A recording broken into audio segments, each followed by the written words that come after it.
Are you having trouble getting your child to clean their teeth properly? Getting a little frustrated because you don't really know how to check? Well, this video will work well for both of you. Let me explain. The dental plaque that causes tooth decay is difficult to spot, so we use disclosing tablets, and we've used them for over 40 years. It's just a little bit messy, so you have to be careful. Get your child to chew the tablet for about a minute, rubbing the tongue around the outside and inside of all their teeth, and then get them to have a quick rinse into the sink. Mix it up a bit. You can do it before they clean their teeth and ask them to get rid of all the bugs, or basically do it after they've cleaned the teeth, and you can show them where they've missed. And that is it, show them.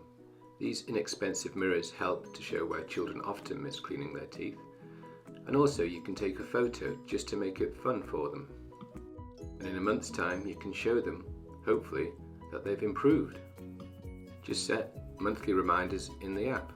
Make it fun. This is a great product because when the child spits out the excess, it looks like slime. It seems more scientific when you shine a little blue light over the teeth. The Oral Health Foundation is a very good resource, and you can actually buy your disclosing tablets and packs here. So you may have found this video via the dental app, but there is a YouTube channel which I keep updating with videos. We are all aware that prevention is better than cure, and I hope you share this video or the app to help do this.